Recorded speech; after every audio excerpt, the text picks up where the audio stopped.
A little black girl steps onto a city bus with nothing but pocket change, and what she does next silences an entire crowd of strangers. When she offers to pay for a ragged man's fare, she has no idea who he really is, or how that single moment will ripple through both of their lives. In a world that often looks away from the vulnerable, this quiet act of courage starts something neither of them could have predicted. What happens when the smallest kindness meets a secret too big to hide? Drop a comment and tell us where you're watching from, and don't forget to subscribe, because tomorrow's story might just make you believe in second chances. Mia Norwood had a way of standing like the world couldn't push her. Even though her sneakers were duct-taped at the toes and her hoodie sagged off one shoulder like it belonged to someone twice her size, she stood straight, feet apart, chin up, as if her tiny body held the ground steady for everyone else. She was the kind of girl people barely noticed until she did something that left them speechless.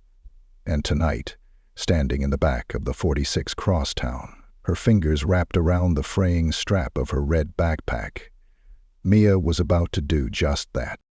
She didn't usually ride this late, but things had changed that week. Her regular sleeping spot near the Walgreens dumpster had been taken over by two older teens with loud mouths and glassy eyes, so now she rode the bus as far as she could until she figured out where else she could crash. The moment the man stepped on the bus, everything got quiet. Not because of how he looked, but because of how he didn't look at anyone. His head hung a little too low, his jacket was torn at the wrist, and one of his shoes didn't match the other. He was white, maybe in his 40s, and tall enough that he had to duck stepping in. He stopped just past the fare machine, reached into his coat pocket, and froze. Everyone saw it, that tiny, invisible panic. His fingers moving faster, searching, tapping every pocket like maybe he had just missed it the first 10 times. He hadn't. "Sir," the driver barked, "fare's $2.50. The man looked up. His face wasn't dirty, just tired. His eyes were pale blue and empty, like someone had pulled the life out of them with a string. Ina said, "I lost my wallet," he said, voice low and broken. "Please, I just need to get across town." The driver, stocky with a mustache like a worn broom, narrowed his eyes. "Not my problem. No fare, no ride." No one said anything. The lady with the groceries kept her eyes on her phone. The guy in the corner with the earbuds in tapped faster. One teenager stifled a laugh. Mia stepped forward. "I'll pay for him," she said, her voice steady. It cut through the whole bus like someone had dropped a pin in a graveyard. The driver turned, surprised, and blinked at her. "What?" "I got it," Mia said again, already pulling out her hoodie pocket. 4 crumpled dollar bills and a few coins clinked in her palm. She counted quickly and pressed the amount into the driver's hand. "You serious, kid?" the driver asked. Mia shrugged. "He needs to get somewhere." The driver grunted, then waved the man on. "Only this once." The man stood frozen, staring at Mia like he couldn't believe she was real. Then, quietly, he stepped forward and walked past the rows of silent passengers. He chose a seat in the back corner. Mia followed and sat beside him, dropping her backpack between her knees like she always did. They didn't talk for a while. Outside the window, street lamps blinked past. Rain streaked down the glass. The city rolled on, like it didn't care. After a few minutes, the man looked at her. His voice was soft. "You didn't have to do that." Mia didn't look at him. "Yeah, I did." She shrugged again, "because nobody else would." There was something about her tone, matter of fact, no drama, that made the man swallow whatever he was about to say next. "I'm Caleb," he offered. "Mia." Caleb nodded. He rubbed his palms together, trying to warm them. "You heading home?" he asked. Mia hesitated. "Sort of." He didn't press. That told her more than his words. The silence stretched again, this time easier. After 10 stops, Mia stood. I get off here." Caleb stood too, unsure if he was meant to follow or just say goodbye. She looked back at him. "You coming? You got nowhere to go, right?" He hesitated, then nodded. They stepped off the bus into the cold. Mia zipped up her hoodie and pulled the strings tight around her face. "This way," she said, leading him through 2 side streets and down an alley. They passed a shuttered pizza place, a flickering sign that used to read 24 HR check cashing, and a mural of children playing that had long since faded into gray outlines. Beneath the 5th Street overpass, she stopped. It wasn't much, just a dry spot behind a cluster of old crates and a few flattened cardboard boxes. But it was hers. "If no one else is here, I sleep there," she said, pointing. "Rats don't come till around 4 a.m. Caleb stared, the lump in his throat growing. "Ugh. Better than the shelters," she muttered, kicking a pebble. "They got rules that don't make sense. At least here, I decide when the lights go out." For a moment, Caleb saw her, not just as a kid, but as a human being with more grit than half the men he used to work with. "Have you eaten?" he asked. Mia's eyes narrowed just a little. "Don't pity me." "I'm not. I'm just asking. If I buy something, you want some?" She hesitated. "If you won't finish it, sure." That was the deal. They walked another few blocks to an old corner diner, the kind with sticky floors and cracked stools and a neon sign that buzzed like it was choking on its own breath. Inside, the waitress barely glanced up.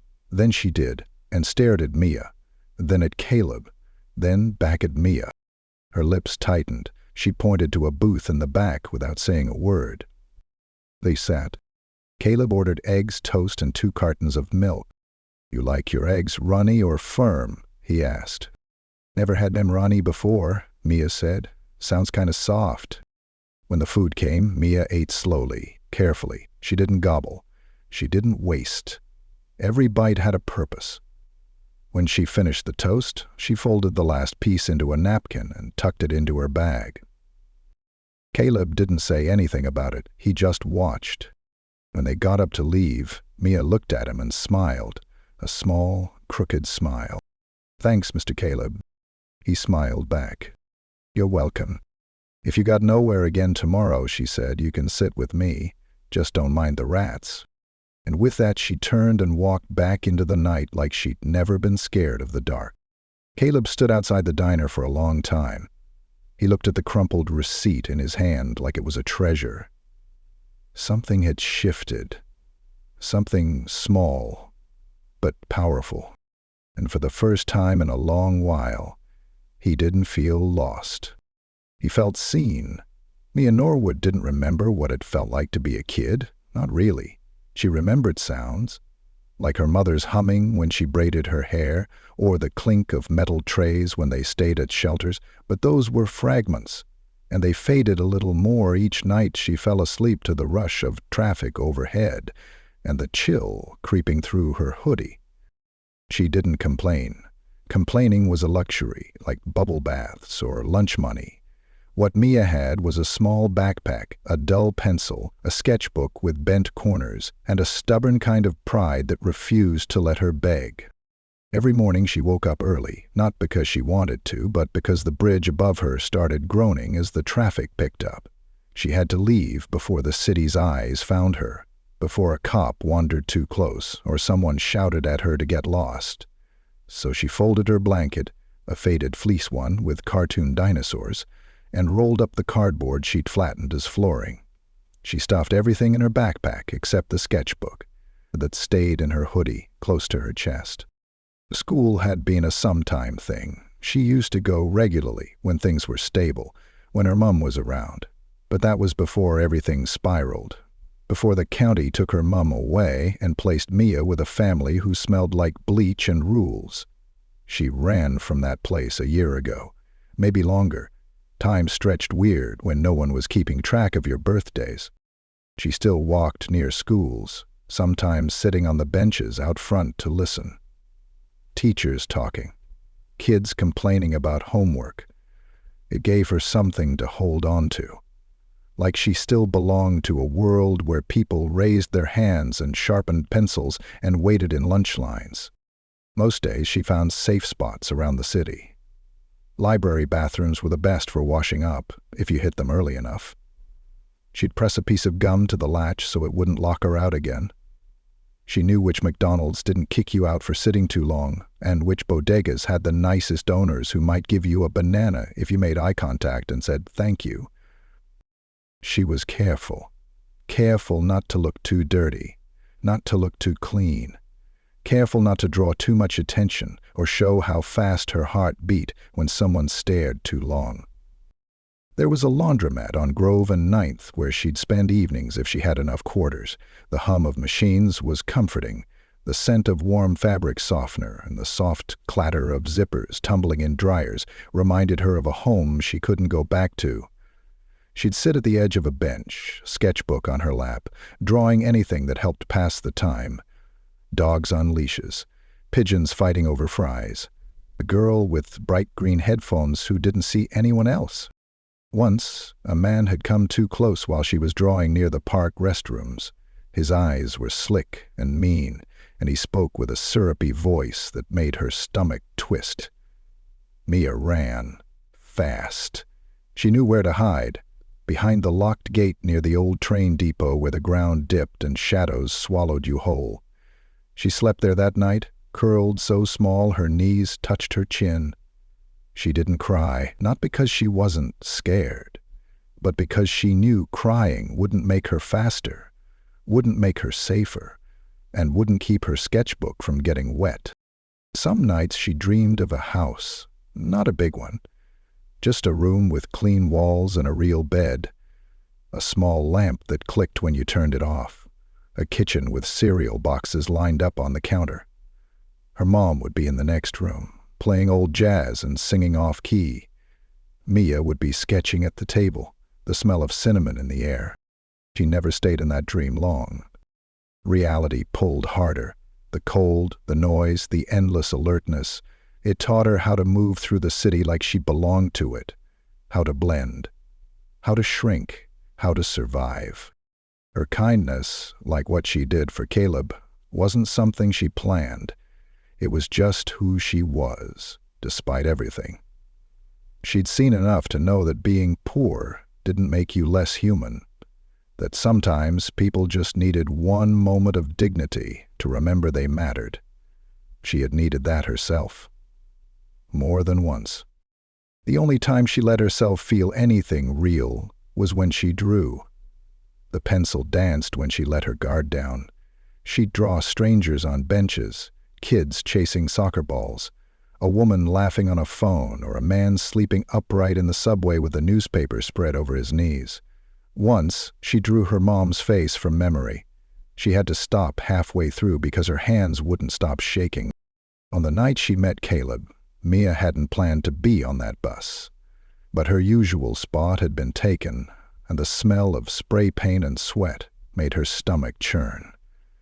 So she boarded the 46, using the last of her coins. She figured she'd ride until her stop came up, or until she figured out a new one. The city always gave you choices, even when they were all bad. What she didn't expect was to see someone look as lost as she felt. That man, Caleb, had walked onto the bus like the weight on his shoulders belonged to someone else, like he hadn't quite realized he wasn't invisible yet. Mia knew that feeling. She knew what it was like to feel the heat of 100 eyes pretending not to see you, knew how it burned when someone treated you like a problem instead of a person. So when the bus driver said, "No fare, no ride," her feet moved before her brain caught up. She didn't do it to be nice. She didn't do it for praise. She did it because she could, because kindness, when you had nothing else, was still something you could give away without running out. Back under the bridge that night, after walking away from the diner, Mia tucked her sketchbook under her hoodie and curled against the crates. Her stomach was full, her body was tired, but her mind stayed busy. She thought about Caleb's eyes, the way they softened when she handed him that plate, the way he didn't try to explain himself or ask too many questions. He had thanked her, not like adults usually did, patronizing or fake, but like someone who hadn't heard the word thank you in a long time, like someone who had forgotten what people could be like when they weren't trying to get something. Mia didn't know what his story was. She didn't ask, but something told her, deep down, that she hadn't seen the last of him, and part of her didn't want to. The first thing Caleb West noticed when he woke up on the sidewalk was the blood in his mouth. Metallic and hot, it pooled under his tongue like the taste of failure.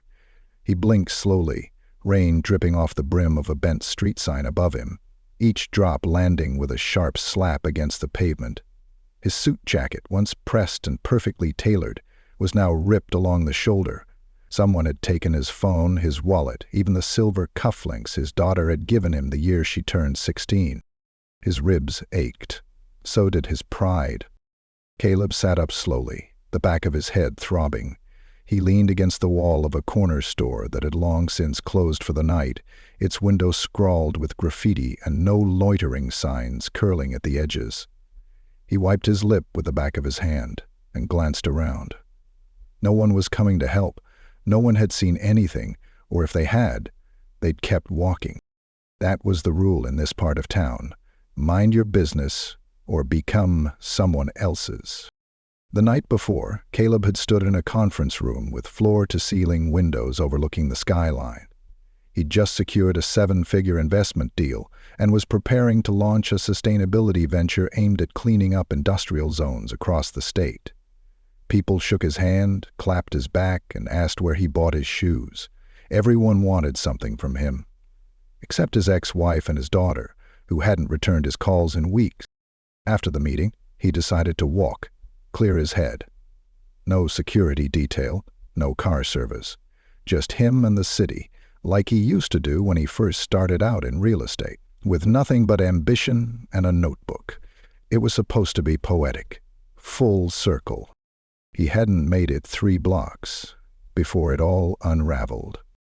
The mugging wasn't dramatic, no slow magma fight scene, just a flash of movement in the dark, a blow to the back of the head, and hands tearing through his pockets. It was fast, efficient, and utterly humiliating. Now, hours later, he wandered aimlessly with a limp in his left knee and nothing in his name but a laminated bus card someone had dropped and never canceled. His phone was gone, his cards were gone, his ID gone. Even his dignity felt like it had been stripped away and thrown down a storm drain. At a gas station bathroom, Caleb caught a glimpse of himself in the cracked mirror. His face was hollow, the skin under his eyes puffy. The collar of his shirt was stained with rain and street grime. He looked like one of the men he used to pass by without a second glance. It shook him more than he wanted to admit. He tried calling his assistant Collect. No answer. He tried the main office line of West Holdings, but the night receptionist assumed it was a prank call and hung up. He didn't blame her. He barely recognized his own voice anymore. Low, ragged, stripped of power. He ended up on the 46 bus because it was warm and moving. 2 things he couldn't afford to take for granted anymore. When he stepped on and realized he didn't have a fare, a part of him already knew what was coming. The driver's glare, the silence from the passengers, the tension in the air that wrapped around him like a noose. He almost stepped back off the bus. And then she spoke. "I'll pay for him." Her voice was calm, young, but it carried authority. He turned to see her. A small girl with dark skin and big eyes under a hoodie that had been washed too many times. She didn't hesitate. She didn't ask anyone else to help. She just did it. Caleb hadn't felt that kind of grace in years. When they sat at the back of the bus together, he couldn't look at her for a few minutes. He didn't want her to see how far he'd fallen. But then she asked if he was hungry, and he heard something in her tone that made him think she wasn't asking out of charity. She was asking out of understanding. Later, when they shared a quiet meal at the diner, He watched her eat like someone who didn't know when the next bite would come. He recognized it. Hunger with memory. Hunger that taught you how to hold onto crumbs and turn them into something whole. He'd known wealth, comfort, luxury. But Mia knew survival, and somehow she made it look stronger than money ever had. After they parted ways that night, Caleb didn't go to the police. He didn't go back to the penthouse because he couldn't. He walked the city instead, slowly, absorbing it like a sponge. He saw things he had forgotten, the way people curled up behind bus stops, the way security guards ignored sleeping bodies in doorways, the way eyes slid past pain like it wasn't there. At one point, he passed a boarded-up church with a broken fence. Inside the lot, a woman in a plastic poncho was feeding birds from a torn bread bag. She sang softly as she crumbled pieces in her palm. No audience, no applause, just kindness, quiet and unseen. Caleb stopped and watched, not because he was curious, but because he needed to remember. He sat down on a bench and pulled out the napkin Mia had drawn on. It was a simple sketch. Him sitting at the diner, a small smile on his face, with her beside him, holding a fork like a queen's scepter. It wasn't perfect. The lines were uneven, but it was honest. And that honesty cut deeper than anything he'd read in a business report or quarterly review. He folded it carefully and tucked it into the inner pocket of his jacket, even though the jacket was torn and stained, because it mattered. By dawn, Caleb West still hadn't decided what he would do. He could show up at his office and announce who he was, demand access, reclaim his power, or he could stay invisible a little longer, learn more about what the world looked like when people didn't know your name. Part of him craved the comfort of polished floors and assistant-scheduled lunches. But another part, the part Mia had reached, wanted something else. Something real. He watched the sun come up over the city skyline. Pale orange. Quiet.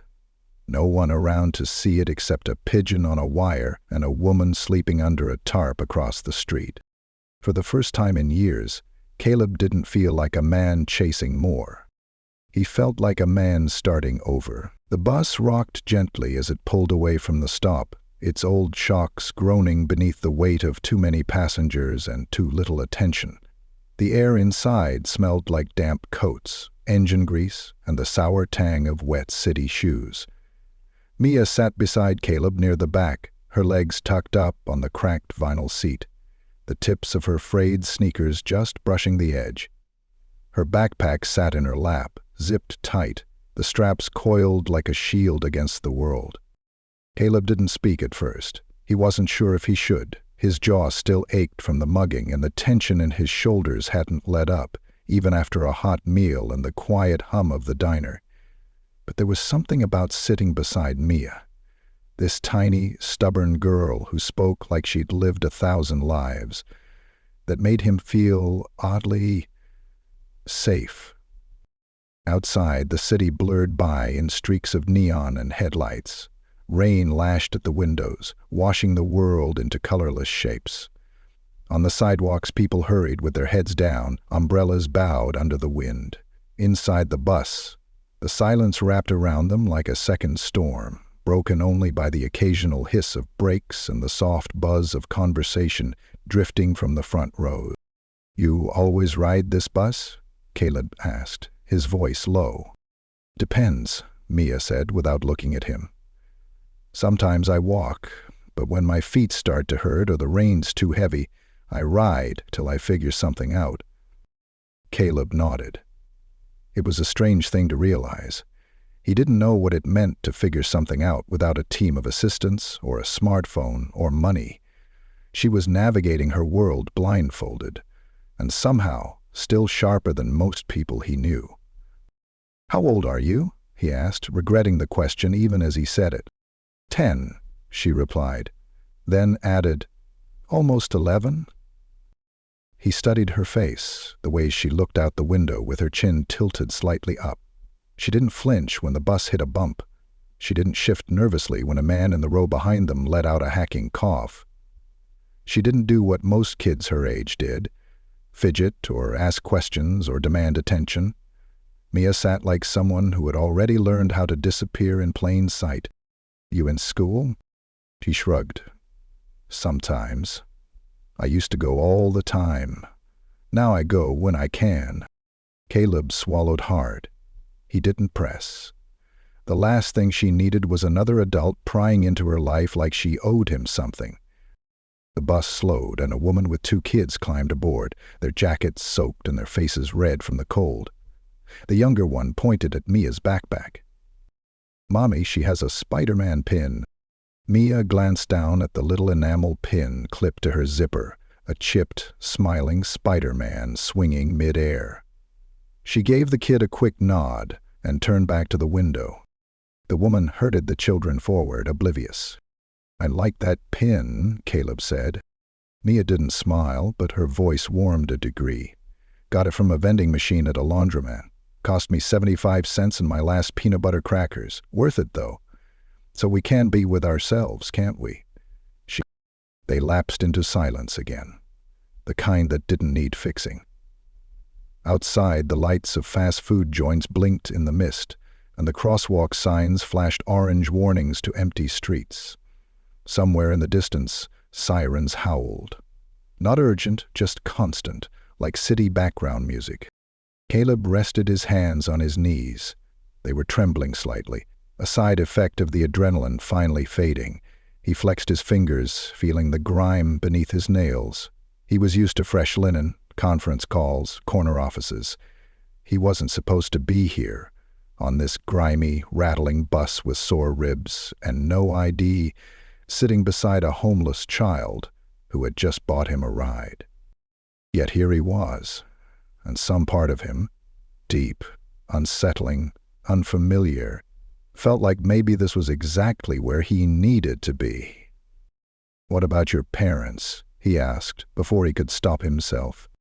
Mia blinked slowly. Her breath fogged the window. "My mum's gone," she said. "Gone like gone," she said firmly. "System took her. Said she wasn't safe. Put me in a foster house with people who locked the fridge and yelled a lot. So I left." Caleb closed his eyes for a moment.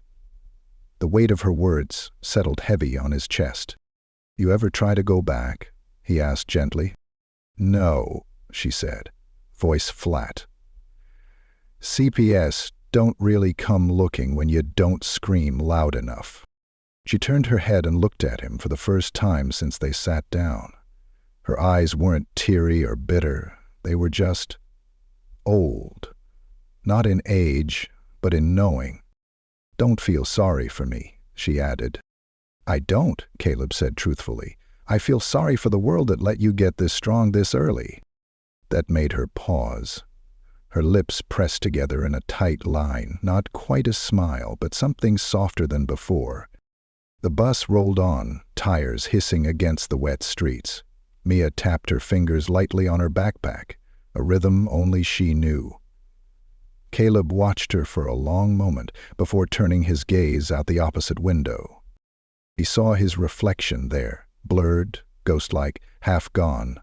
His jaw was purpled with bruising, and his collar was turned up like a man trying to hold himself together. He barely looked like himself. "You know," Mia said suddenly, "you sit like someone who forgot how to rest." Caleb blinked. "What?" She shrugged. "Your shoulders. You keep holding them like you're waiting for something bad to happen, like you're not used to having nowhere to be." He let out a breath he didn't know he'd been holding. She was right. He wasn't used to it. In his world, silence meant missed deals, and stillness meant you were falling behind.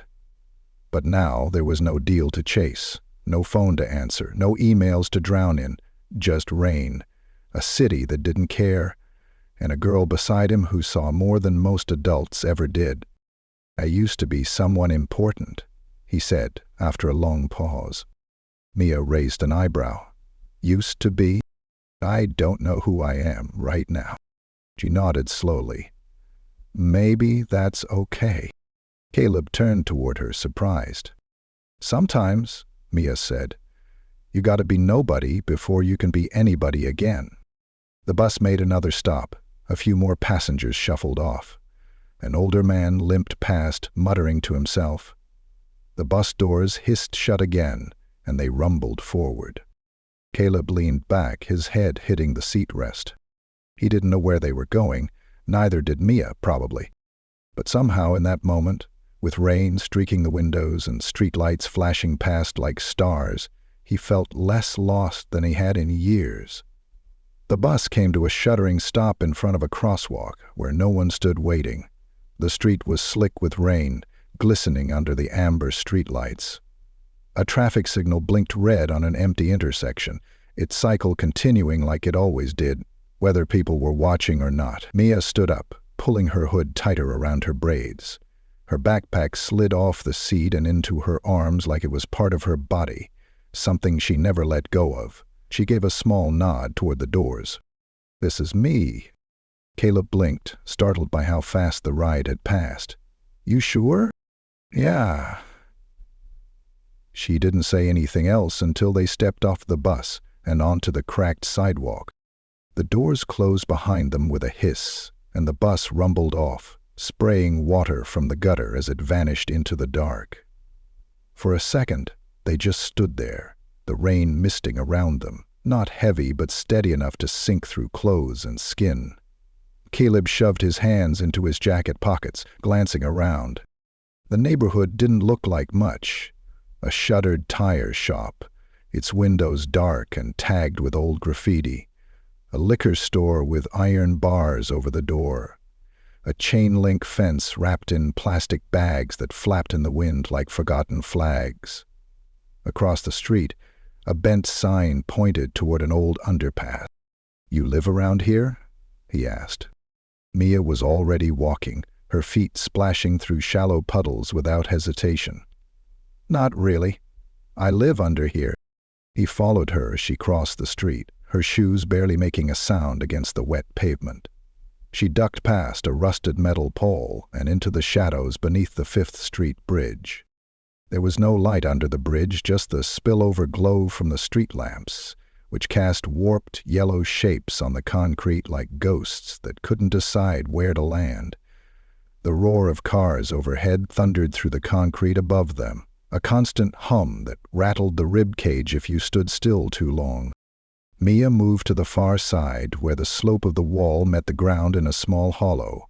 There, arranged with careful hands, were 3 flattened boxes, a folded blanket, and an overturned milk crate that served as a table. This is home, she said simply. Caleb couldn't speak. His throat had tightened without warning. He looked at the cardboard, at the worn blanket, at the crumpled chip bags stuffed under the crate, and then back at her. You sleep here every night? If I can get here before someone else does, Mia replied. There's a guy who comes around sometimes, tall, smells like paint thinner. If he gets here first, I go somewhere else. Doesn't anyone check on you? Mia squinted at him like the question didn't make any sense. Check on me? Yeah, like someone. She shrugged, pulling off her damp hoodie and shaking the water from it. Her t-shirt underneath was too thin for the weather, the sleeves stretched and the collar fraying at the seams. People don't check on kids like me, she said. They check on lost dogs faster than they check on a girl with a backpack. Caleb stepped forward, unsure of what to say. He knelt beside her little setup, careful not to disturb anything. His hand brushed the corner of the blanket, and he realized it was too small to cover her completely. How long you been out here? Mia hesitated, then sat down on the cardboard like she did this 100 times before. Since last spring, I think. Maybe before that. He stared at her, unable to stop picturing his own daughter at that age, feet swinging off her bed, face buried in cartoons, stuffed animals lined up like an audience. How different the worlds could be between two kids born in the same country under the same sky. "I don't understand," he said. "How did it get to this?" "It doesn't matter," she replied, voice quiet but certain. "All that matters is what you do after it gets there." The wind picked up. Caleb zipped his jacket higher, even though the cold was already deep in his bones. Mia didn't flinch. She reached into her backpack and pulled out her sketchbook. It was slightly warped from water damage, the pages curling at the corners, but the drawings inside were clean, deliberate, full of motion. "Do you draw every night?" he asked. "Feeling," she said. "Helps me remember what things feel like, so I don't forget who I am." He watched her flip through pages. Portraits of strangers, birds mid-flight, fire hydrants, shoes, hands, broken chairs, clouds, all of them drawn with the same sharp focus, the same care. She turned to a fresh page and looked at him. "You still look kind of sad," she said, "even after food." "I've had a long day," he replied with a chuckle. She didn't smile, but she began to draw him anyway. He sat there while her pencil scratched across the page, the sound barely louder than the rain tapping above them. Every now and then she glanced up at him, then back at the sketch. Her fingers moved fast but not rushed, like she wasn't drawing what he looked like, but what he felt like. When she finished, she held it up. Caleb leaned in. It was him, but not the version he saw in the diner mirror or in the gas station bathroom. This version had softer eyes, a small, curious smile, a man mid-thought, not broken, but paused.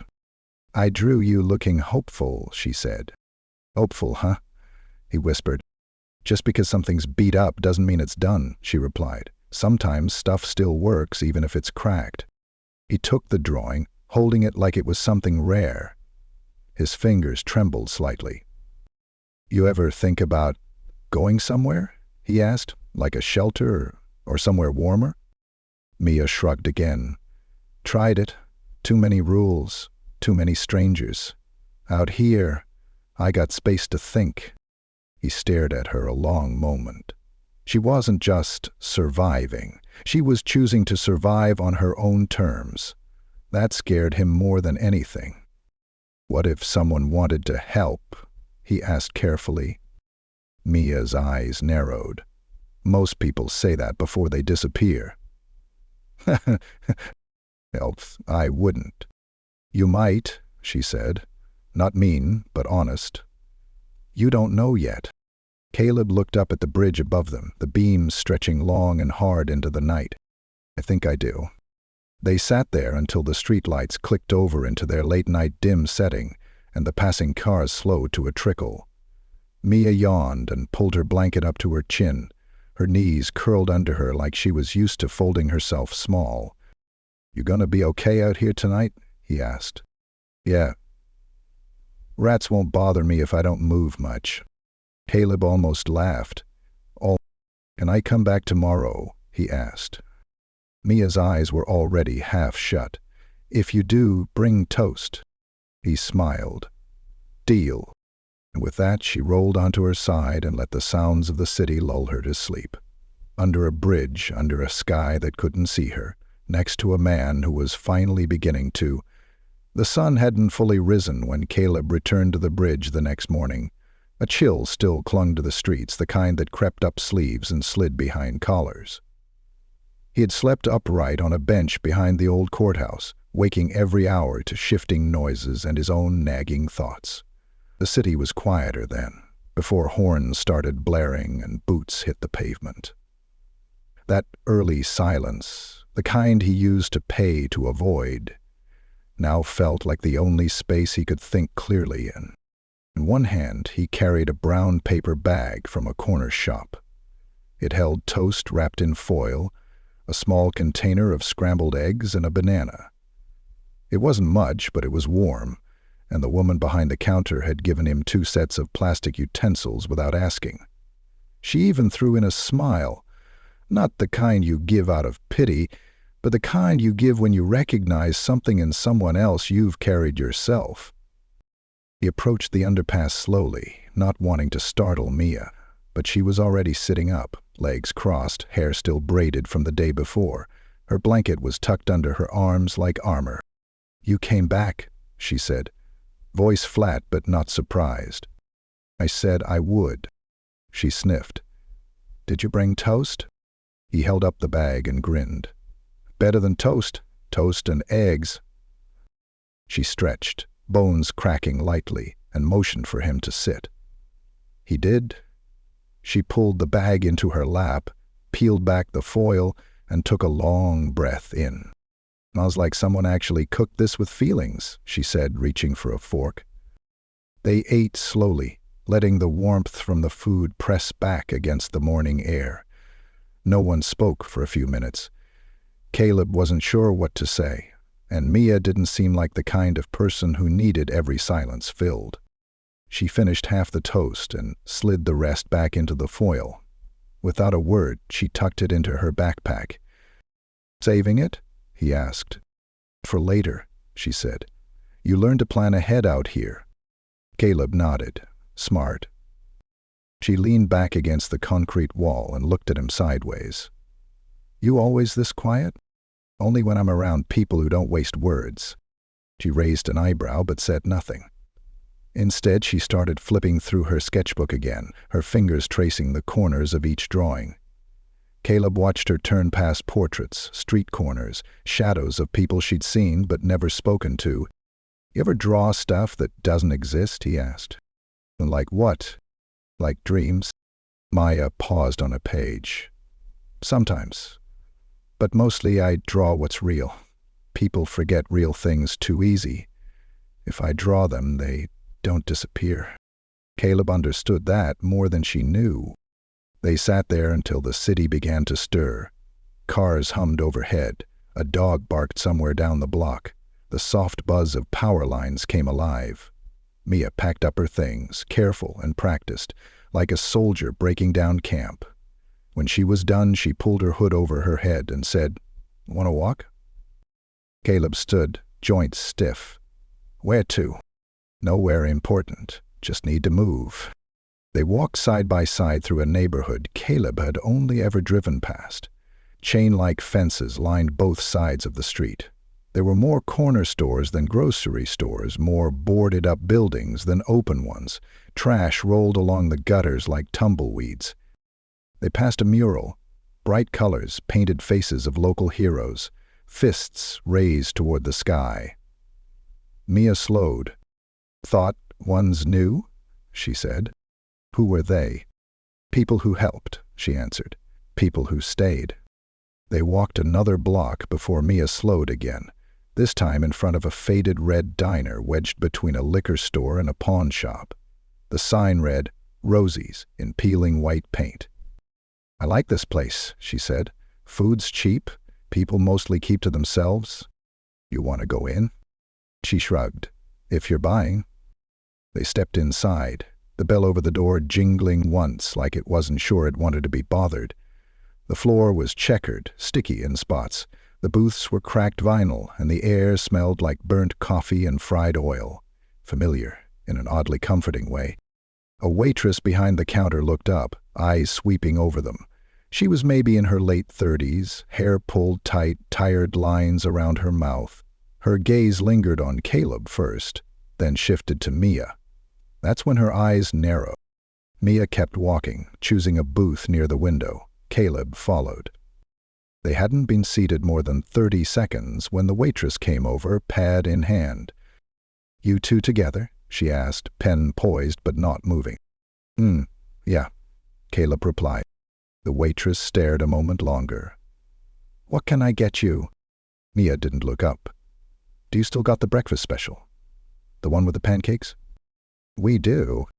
"Then I want that. With orange juice." Caleb added a coffee and the same plate. The waitress scribbled something down and walked away without a word.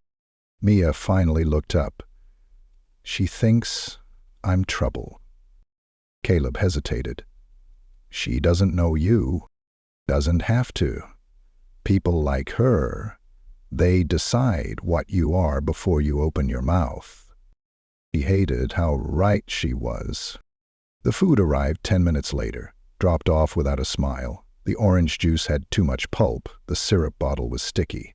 But Mia dug in like it was a 5-star meal, cutting her pancakes in perfect squares, stacking bites like little towers.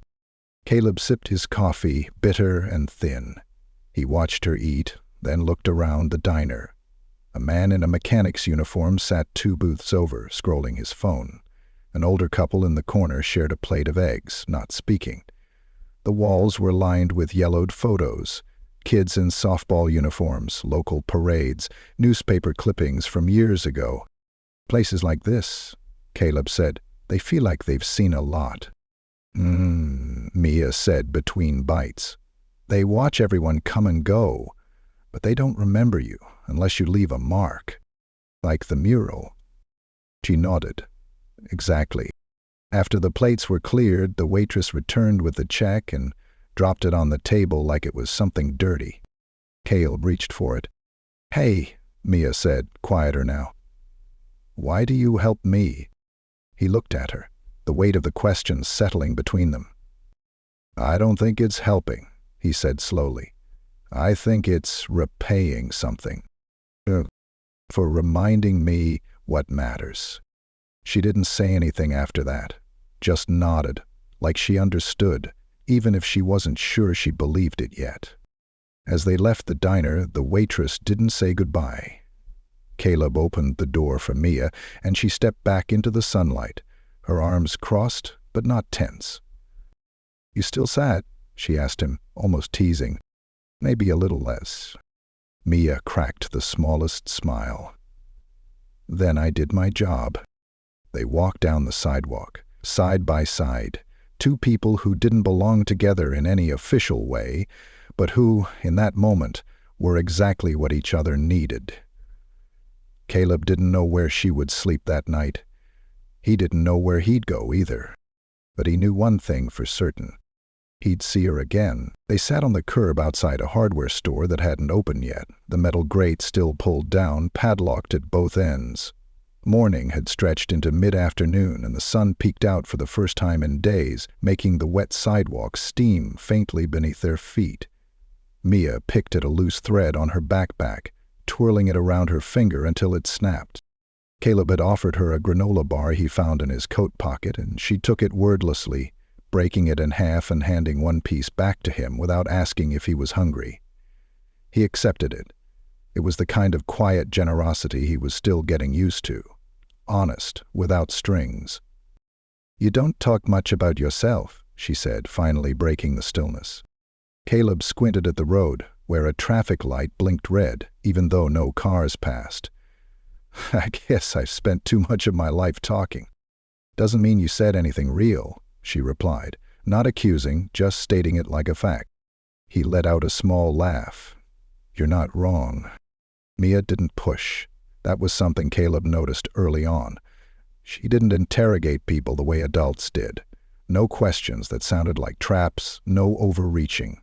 She just waited, and when people didn't fill the silence, she let it hang there like a shared blanket neither of them needed to tug. "My name's Caleb West," he said finally. Mia's eyes lifted, surprised. "That your real name?" "It is." She tilted her head. "You sound like someone who used to have a driver." "I did," he admitted, "and a condo on the 27th floor with glass walls and a wine fridge I never used." "You're rich?" she asked, chewing slowly on her piece of granola bar. "I was. I might still be. I don't know yet." That made her laugh. A short burst that sounded more like disbelief than joy. "How do you not know if you're rich?" "Because I don't know what matters anymore," he answered, honest to his bones. "I had money. I had a company. People listened when I talked, not because they cared, but because they were afraid not to. Now I'm sitting here on a sidewalk eating a granola bar and feeling like this is the first real conversation I've had in 10 years. Mia blinked, then looked back at the traffic light. That's heavy, she muttered. Caleb chuckled again. Sorry. Didn't mean to drop all that on you. It's fine, she said. You're finally saying something real. He let that settle. She was right. With her, he didn't feel like performing. Didn't need to fix the wrinkles in his story before he told it. She accepted what was said, or didn't, but never tried to make it cleaner than it was. I think I forgot who I was, he admitted. Then be someone new, she said. Nobody's stopping you but you. He watched her like she might be older than she looked, like she'd lived this lesson so many times it had carved itself into her voice. You ever think about what you'll be? He asked. I understand something already, Mia said, even if the world don't see it yet. He nodded slowly. What do you see when you look in the mirror? Mostly my mom, she said, voice quieter now, and some parts of me I haven't figured out yet. But I don't think I'm waiting to become something. I think I'm already me. Her words caught him off guard. So many people he knew were always becoming, always climbing, collecting, rebranding. But here was this kid, wearing threadbare clothes, eating a half-stale granola bar, and she spoke like someone who'd already claimed her own truth. I used to think everything was about legacy, Caleb murmured, about building something that outlives you. Sounds lonely, she replied. His life, it was. They sat a while longer, watching the shadows crawl across the sidewalk. People walked by without really seeing them. Men in suits, women in sneakers pushing strollers, teenagers with headphones that blocked out everything but their own heartbeat. Then, without prompting, Mia said, My mom's name was Erica. She used to sing to the radio while she cooked. Even when we barely had anything, she danced around the kitchen like it was the best day ever. Caleb turned his head toward her, gentle. She told me I had magic, Mia continued. Said I could see people like they really were. That's why I draw them. She sounds like she loved you, he said softly. She did. But love doesn't always protect you from the system. He didn't ask what happened. He didn't need to. The pain in her eyes had already written the story in invisible ink. I wish I could have helped her, she whispered, looking at her hands. But I was just a kid. You still are, Caleb said before he could stop himself. She looked up at him, hard. Don't say that like it makes me less. He held her gaze and nodded. You're right. I'm sorry. Mia didn't stay angry. She just gave him a look like, don't mess it up again. They got up a little later and started walking again, their shoes squeaking slightly on wet pavement. They passed a bus stop where a man was playing a trumpet for no one, the notes floating into the air and vanishing before anyone could catch them. I like that, Mia said, nodding toward the sound. He's playing like somebody's listening, even if no one is. Maybe that's the trick, Caleb said. Doing something like it matters, even if no one claps. They reached an empty playground, just two broken swings and a plastic slide faded by years of sunlight and dust. Mia climbed onto the swing and let her legs drag against the ground. Caleb sat on the edge of the slide, watching her gently sway back and forth. You think I could be someone? She asked suddenly. You already are. No, she said. I mean, like for real. Not just surviving. Not just drawing in the dark. You could be anything, he said. Artist, architect, leader? She looked skeptical. Why not? He asked. You see the world clearly. You've got more sense in your pinky than most adults have in their whole body. Mia smiled faintly. You really think that? I do. She stared off toward the street, watching a car pass too fast for the speed limit. Then she looked down at the dirt under her feet and dug the toe of her sneaker into it, carving out a rough circle. You're the first person who ever said that without sounding like they were lying. I'm not lying, he said. I'm just late to the truth. She looked over at him, eyes thoughtful. Don't disappear, okay? I won't. People always say that, then something better comes along. There's nothing better than keeping your word. Mia didn't smile, but her body relaxed a little more on the swing. The wind picked up just enough to lift the corner of her hoodie. She tugged it back into place and stared down the street again. "You ever get tired of not knowing what's next?" she asked. "Every day," he answered. "Dealing with it, but sometimes," she said slowly, "not knowing means anything's possible."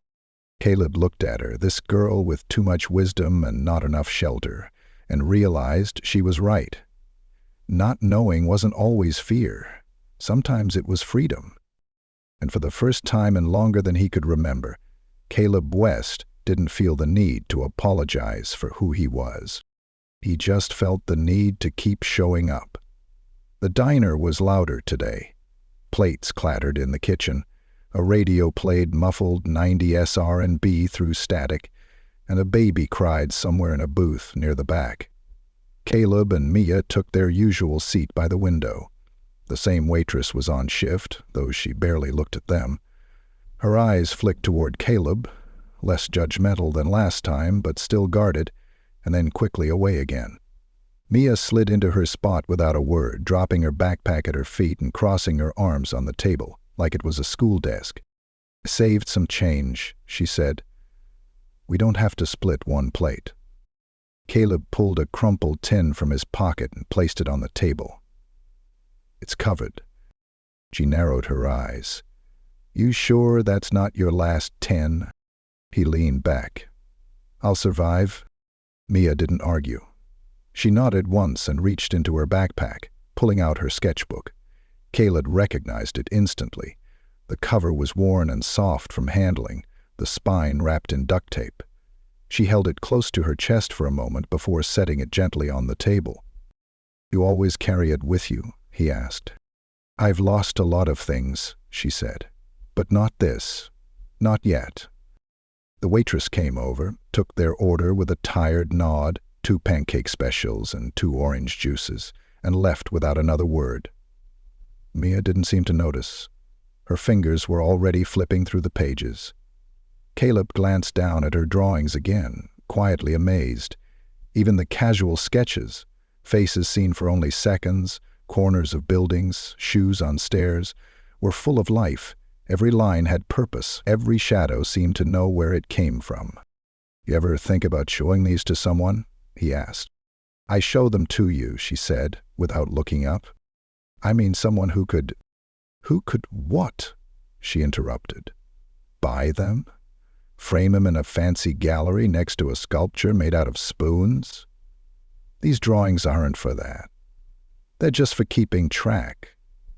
You don't frame memories." Caleb didn't press further.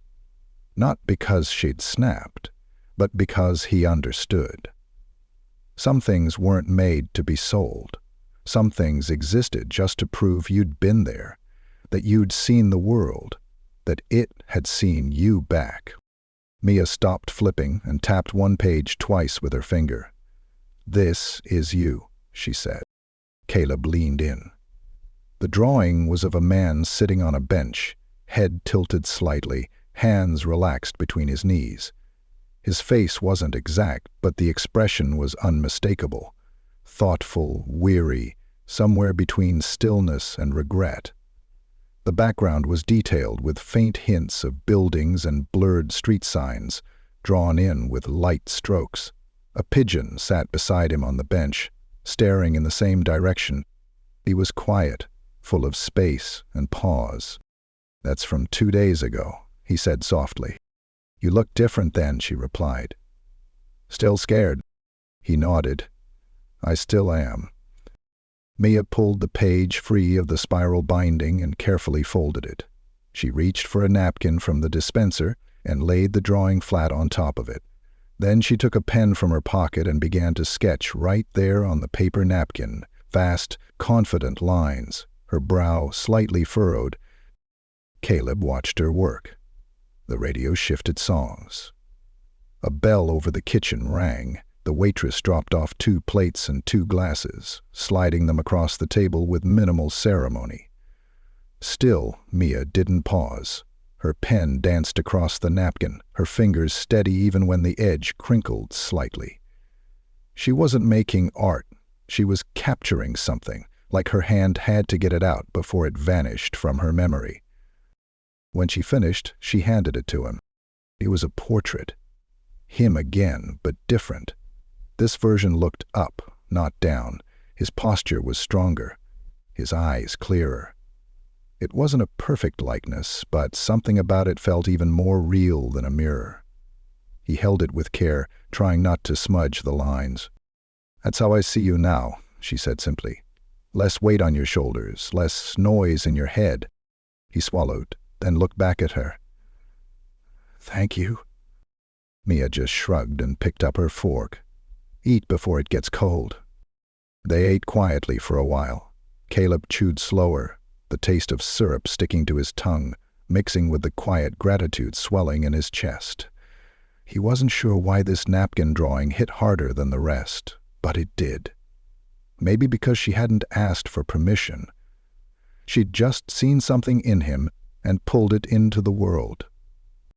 "You ever draw yourself?" he asked midway through the meal. Mia paused, fork in the air. "Sometimes. You ever draw yourself smiling?" She chewed, swallowed, then said, "Only when I believe it." Caleb nodded. "Would you show me one?" She didn't answer, but he noticed the corner of her mouth twitch, just enough to count. After they finished eating, they lingered at the table, neither ready to go. The rain had let up, but puddles still shimmered outside. The waitress came by with the check. Caleb paid in cash and left a tip, even though the service had been distant. As they stood, Mia reached for her napkin drawing, but Caleb stopped her. "I want to keep it," he said. She looked at him for a long second, then let go. Outside, the wind had picked up again. The air was cooler than it had been earlier, but the clouds had begun to break. Bits of blue sky peeked through the cracks, like the city had decided to give them a little grace. They walked without direction, just moving, just breathing. At a red light, Mia looked up at him. "You think about what happens when this ends?" "What do you mean?" "This," she said, gesturing between them. "The bus rides, the toast, the drawings."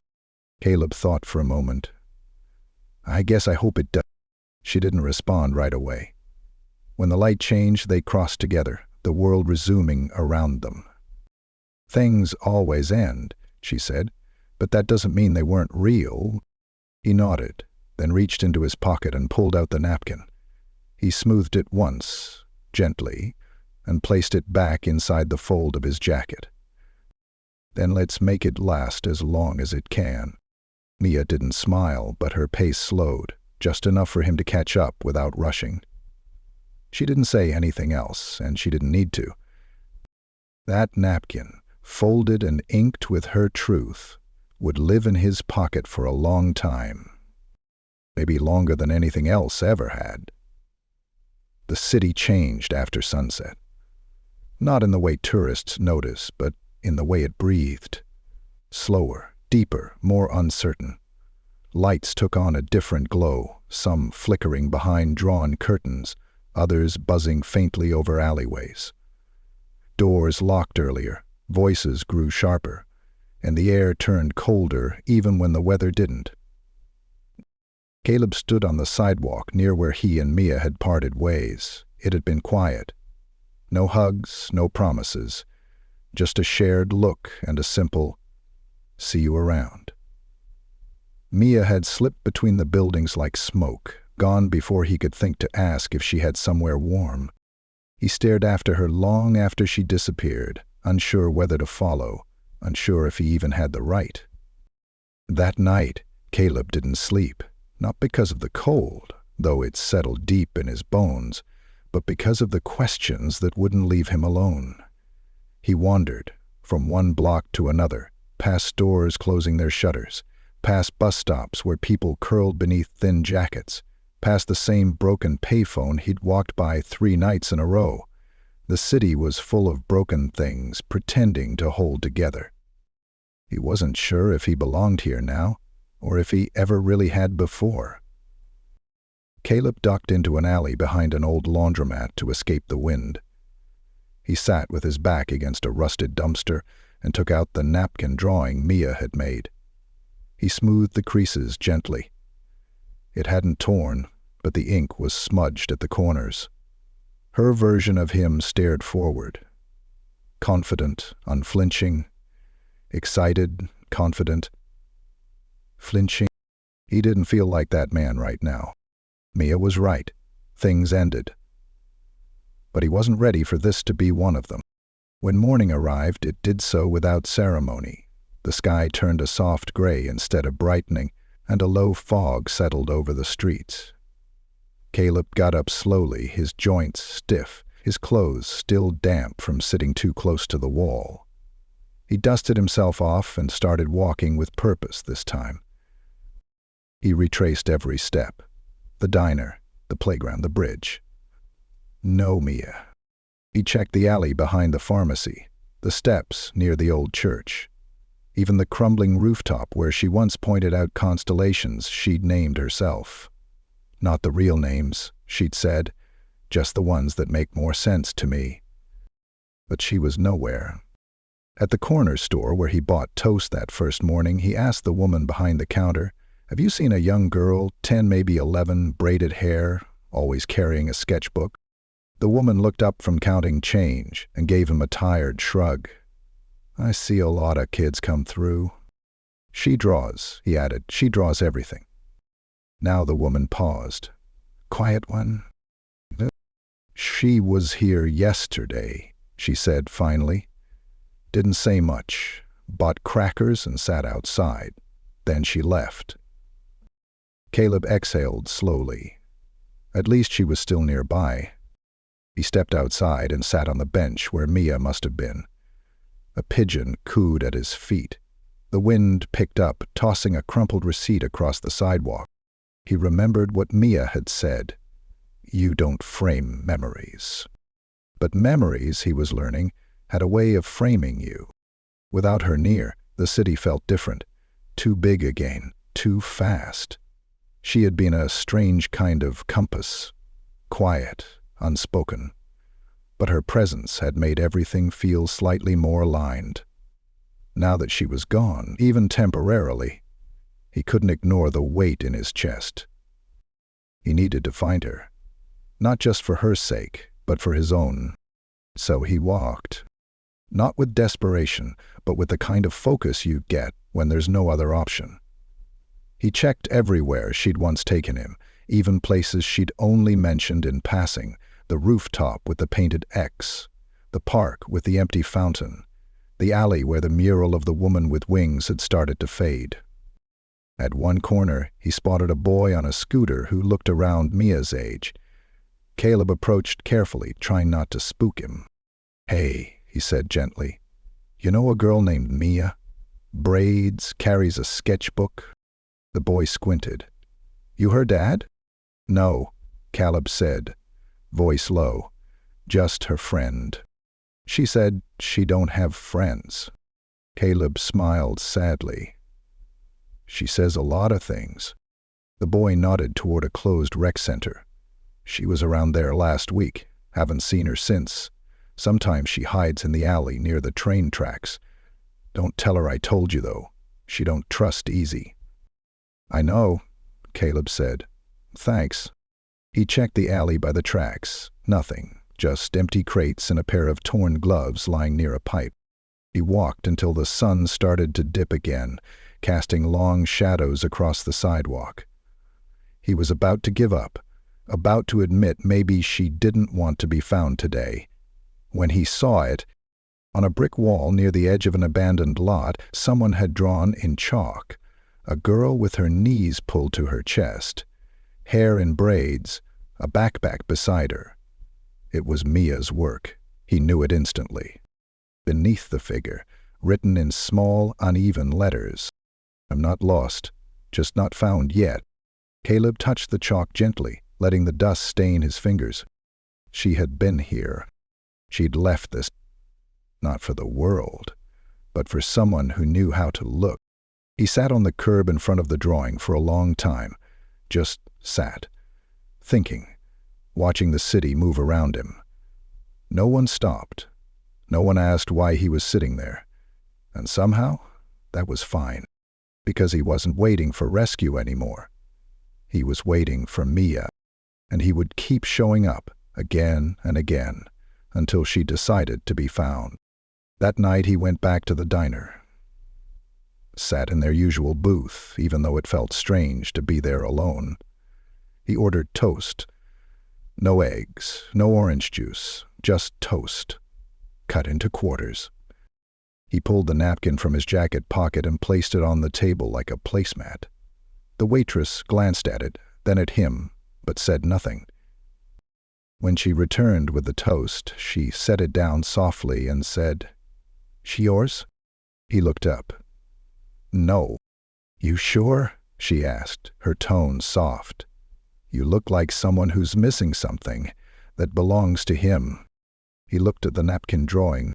"She doesn't belong to anyone," he said, "but I'm trying to be someone who deserves to know her."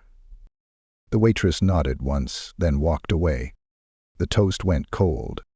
The coffee stayed bitter. But Caleb remained at that booth until the lights dimmed and the chairs went up on tables, because something in his gut told him she might walk in. And even if she didn't, he needed her to know. Deal with it. He hadn't disappeared. 3 days passed. Caleb counted them not by the calendar but by the places he checked. 3 mornings at the bridge, 3 evenings at the playground, 3 late-night stops at the diner, where the waitress eventually stopped asking if he was waiting for someone. He slept where he could, under bus shelters, behind dumpsters, once in a church pew until a janitor tapped him awake with a broom and whispered, "Go on now, before the priest sees you." Mia hadn't left another drawing. No notes, no chalk figures, no signs. He tried to stay calm.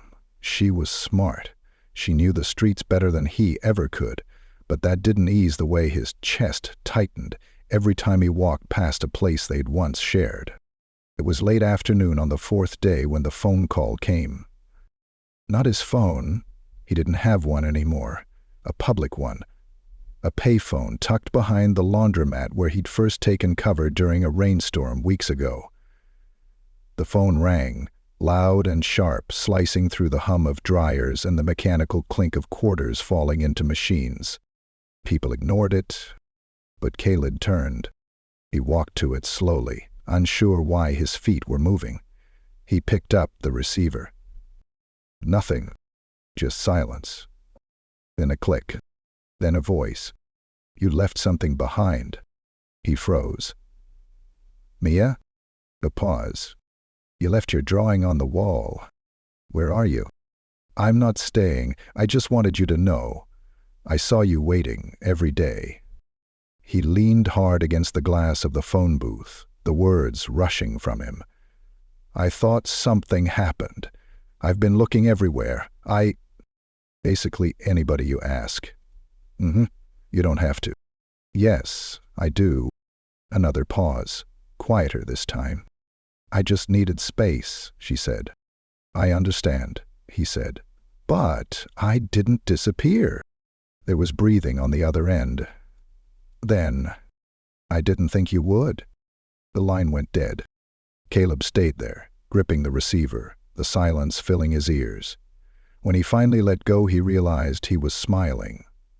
Small, honest, like something inside him had finally been set down after carrying too much too long. That night, he returned to the bridge, even though he didn't expect her to be there. She wasn't, but someone else was. A man in a long coat, face weathered like stone, sat hunched on a milk crate. He looked up as Caleb approached and nodded once. "You Caleb?" he asked. "She said you'd come." Caleb blinked. "Mia? She left this for you." The man handed over an envelope, wrinkled and smudged at the corners. Caleb opened it with careful fingers. Inside was a note. Her handwriting, blocky and uneven but unmistakable. I'm not running, just moving. You always said names matter, so here's mine." Beneath the message was a single line. Mia Norwood. He stared at it. She'd never told him her last name, not once. He never asked. It never felt like his place. But now, here it was. A name. A gift. And with it, something more. A second folded sheet of paper, thinner, older, torn from what looked like a school folder. It was a flyer. Advertising an open art program at a local youth center on Jackson and 18th. Weekly classes, portfolio reviews, mentorship opportunities. In the corner, underlined in pen, last day to register, Friday. Today was Friday. He took off running. It was the first time in weeks that his legs felt strong, not sore, not slow. He sprinted through alleys, between cabs, across sidewalks. People shouted, a cyclist cursed as he cut across a bike lane. But Caleb didn't stop. By the time he reached the youth center, his chest burned and his breath came sharp. The building was small, wedged between a pawn shop and a shuttered flower store. The front windows were covered in kids' paintings, dragons, cityscapes, stick figures holding hands. He pushed open the door. Inside, it smelled like paint and old crayons. The kind of smell that lived in schools and stayed on your hands long after you left. A woman looked up from behind a folding table. "Help you?" she asked. "I'm looking for a girl. Mia Norwood." The woman blinked. "She's in the back, drawing." He walked slowly now, suddenly unsure of himself. His shoes squeaked slightly against the floor tiles. He passed a wall lined with art supplies and donation bins. Then, in a small room with paint-splattered tables and mismatched chairs, he saw her. Head down, pencil moving across paper. Focused, present. She didn't look up right away. But she knew. "I was wondering when you'd show," she said, her voice calm. Caleb stepped into the room. "You left a trail. You needed one." He walked closer and saw what she was working on. It was him. Not the first version. The broken man. Not the second, the hopeful one. His whole. "I gave them your name," she said. "Yours too. They'll need it, if you're going to volunteer." He blinked. "Volunteer?" "They said they needed someone to help the kids who don't speak up," she said. "Someone who listens." He didn't answer right away. His chest was too full. "You're staying?" he finally asked. Mia didn't answer. She just flipped her pencil upside down and tapped the eraser against the table. "I'm trying." He nodded. "I'd like to help, however I can." She finally looked at him. Her eyes were tired but steady. "I believe you." And that was it. No hugs, no music swelling in the background, just two people in a room full of drawings, trying to rebuild something from the quiet pieces they'd both carried for too long. Outside, the sun dipped low, casting gold light through the window. Inside, Mia smiled, just a little. And for the first time, Caleb did too. 6 weeks later, the city felt different. Not louder, not brighter, but steadier. As if the noise and chaos had shifted slightly to make room for something else. Something quieter. Something growing. Inside the youth center on Jackson and 18th, Mia sat at the big round table by the window, her sketchbook open, a box of colored pencils at her elbow. Outside, kids shouted from the playground. Basketballs hit pavement. A boombox somewhere blasted old-school hip-hop. But inside, it was calm. She had a new hoodie now, one that actually fit, soft on the inside and deep blue like the evening sky. Her name was stitched on the tag. Mia Norwood, in messy cursive she'd insisted on doing herself. She was drawing a street lamp. Not because it meant anything big, just because she liked the way it leaned over the sidewalk, like it was trying to listen to something below. Caleb stood by the door, watching her quietly. His shirt was tucked in, his beard trimmed. He wore a lanyard with a visitor badge that read, Mentor Caleb West. He still didn't like the word mentor. Felt too official. But it stuck. The kids listened when he talked. More importantly, they watched when he didn't. He walked over, pulled out the chair across from her, and sat. "You've drawn that same lamp 3 times this week," he said. "It leans different, depending on the time of day," she replied, not looking up. "Do you ever draw it at night?" "Once." "You save it?" "I save everything," she said, and smiled. He reached into his coat pocket and pulled something out. Carefully folded, edges soft with age. He laid it between them. It was the napkin, still intact, still hers. Mia looked at it, then back at him. "You keep everything too?" "Just the important stuff." She didn't answer, but her fingers tapped against the table in a quiet rhythm. That same small tick he'd learned meant she was thinking. "Got something for you," she said after a moment. He raised an eyebrow. "Oh?" She reached into her backpack and pulled out an envelope. White, sealed, and thicker than it looked. She slid it across the table. He picked it up slowly, eyes narrowing. "Is this?" "Open it." He peeled back the seal. Inside was a flyer. A real one. Not folded or torn or smudged with dirt. This one was clean, fresh, bright. Mia Norwood. First solo youth exhibit, opening night. Community Arts Hall, this Friday, 6 p.m. Caleb stared at it, stunned. "You're showing your work?"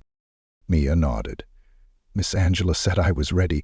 I said I wasn't. She said tough luck, the paper's already printed." He grinned. "She sounds smart." "She is," Mia said, "but not as smart as me." He laughed, and for the first time it didn't feel like a laugh to cover up pain. It felt easy, whole. "They're gonna love your work." "I didn't draw it for them," she said, "but they can still look." He looked at her differently then. Not like the quiet girl under the bridge or the sharp-mouthed kid with all the comebacks, but like someone real, fully real, someone becoming. "You scared?" he asked. "Terrified." "Good." She nodded. A kid ran past the table, nearly tripping over a chair. Mia barely flinched. A month ago, she would have grabbed her backpack, ready to flee. Now, she just smiled and said, "Watch it, Jackson," like she owned the place. "Miss Angela gave me a key," she said suddenly. "To the building?" "Yeah." He whistled. "That's trust." "It's responsibility," Mia corrected. "She says trust is a feeling, but responsibility is a choice." Caleb leaned back in his chair. "You've been learning a lot." "I've been watching a lot," she said meaningfully. They sat in comfortable silence again, the kind that only people who've survived something together can share. Outside, the sun drifted lower, throwing golden streaks across the floor. "You think you'll always stay here?" he asked, almost afraid of the answer. Mia shrugged. "Maybe, maybe not, but I'll keep showing up." He nodded. "That's all any of us can do." The front doors opened and more kids piled in, dropping backpacks, pulling out sketchbooks, arguing about colors and snacks. The noise grew louder but not overwhelming, just alive. Mia packed up her pencils, closed her sketchbook, and zipped it into her bag. She stood, slung the backpack over her shoulder, then looked back at him. "You coming tomorrow?" she asked. "I'll be here." "Toast and eggs?" "Every time." She smirked. "Then I guess I'll keep showing up too." She turned and headed toward the hallway, her footsteps light but certain. At the door she paused. "Hey, Caleb." He looked up. "I was wrong." "About what?" "You didn't disappear." He smiled, a little tight in the throat. "Neither did you." She left, disappearing down the hallway, her hoodie swinging slightly behind her. He sat there a moment longer, flyer still in hand, heart full of things he didn't know how to name. Not regret, not grief. Something new. Something like hope, but sturdier. Outside the window, the street lamp she liked began to flicker on. And in that moment, Caleb West realized something. He hadn't just found her. She'd found him too. And together, without even planning it, they'd started something neither one of them could have imagined. Something worth keeping. Something worth building. Something that looked a lot like home,